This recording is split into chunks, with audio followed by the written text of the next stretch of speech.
안녕하세요. 오늘은 출애굽기 25장 23절에서 40절까지의 말씀을 나눠보도록 하겠습니다. 지금 모세는 하나님께 이제 구약 시대의 그 제사 절차 관련된 용품을 만드는 것에 대한 이제 말씀을 받고 있습니다.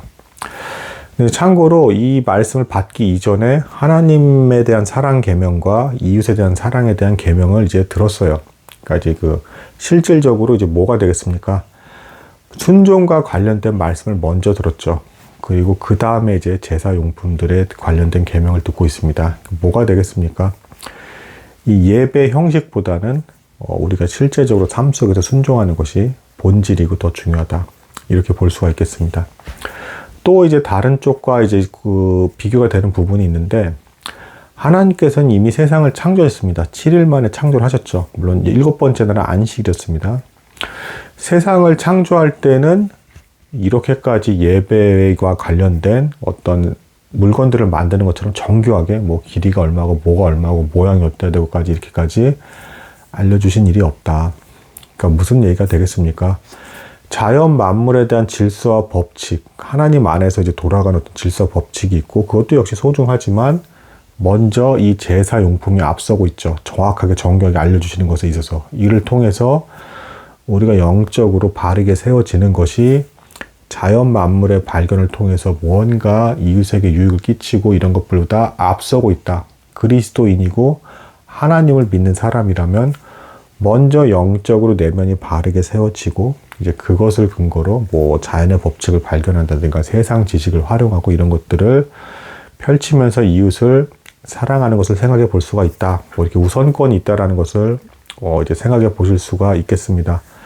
실제로 이제 뭐 에스라, 느헤미야 이제 이 부분을 보시면, 이제 바벨론에 의해서 파괴된 예루살렘이 회복이 될 때 예루살렘의 성벽보다는 먼저 성전을 먼저 짓게 하시죠. 이건 대단히 좀 놀라운 일입니다.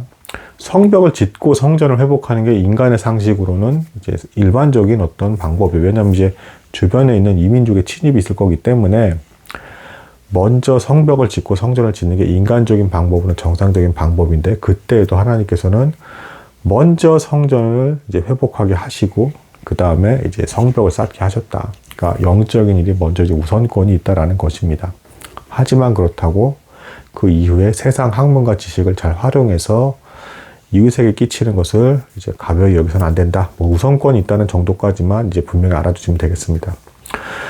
오늘 나누는 이제 그 제사 이제 용품은 이제 일단 먼저 상이 되겠습니다. 지난번에 이제 하나님의 교회에 대한 법궤에 대한 이제 그 계명을 모세가 받았죠. 그 하나님의 법궤가 있는 공간이 있고, 그 공간 바깥쪽에 하나님께서 이제 상을 만들라고 했습니다. 나무로 만든 상이고, 이제 그걸 이제 금으로 둘렀습니다. 그 위에는 12개의 진설병이 있는데, 이것이 뭐 원어적으로 해석을 하면 이제 얼굴의 떡이라는 뜻이에요. 상 위에 떡이 12개가 있다. 6개씩 두 줄로. 이것은 무엇을 나타내겠습니까? 이제 천국 잔치를 나타내고 있다. 하나님과 너희 사이에 이제 교제가 있을 것이다. 그리고 12개의 떡은 당연히 12지파를 상징하는 것이고, 일반적으로 구약시대 12지파는 신약에서는 모든 교회를 나타낸다. 모든 교회 성도가 하나님과 이제 잔치를 벌일 날이 있을 것이다. 그리고 이름도 이제 얼굴의 떡이죠. 얼굴과 얼굴을 마주하듯 분명히 하나님을 선명하게 알아가면서 그 안에서 잔치가 있을 것이다. 그리고 또 이제 구약시대 이스라엘 백성 입장에서 이 떡이라는 것은 이제 하늘에 내린 이제 만나를 기억하게 하는 것이고, 하나님께서 너희에게 베푸시고 먹이고 입으셨다라는 것을 기억하게 하기도 하는 것이고, 또 이를 통해서 감사함으로 우리가 기도하고 화답하면서 앞으로 있을 천국에 대한 잔치를 소망하면서 살아가야겠다라는 것을 상기시켜주는 그런 도구가 되겠습니다.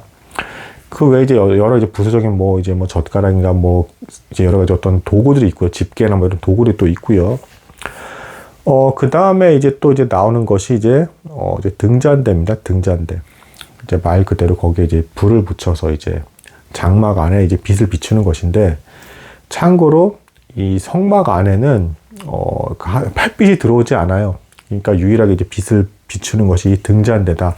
속이 비지 않는 장엄한 이제 금속 이제 등잔대가 되겠고요. 이 등잔대를 통해서 비추는 빛이 이 안에서의 유일한 빛이다. 이것은 무엇을 나타내는 것이 되겠습니까? 구약 시대에 아직도 어둠이 있는 율법의 시대이고 거기서 그래도 비춰주는 이 빛은 뭐겠습니까? 율법을 상징하는 것이다. 등잔대는 계명을 나타내는 것으로 볼 수가 있겠습니다.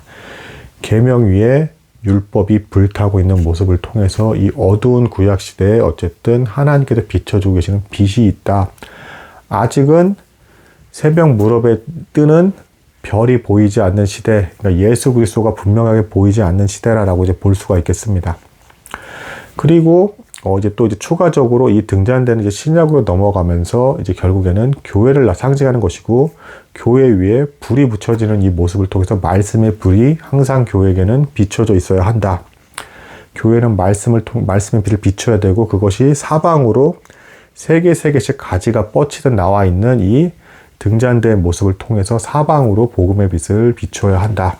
그리고 각양각색의 다양한 은사의 형태로 뻗어나갈 수도 있는 것이다라는 다양성을 나타내는 것이기도 한다라고 볼 수가 있겠습니다.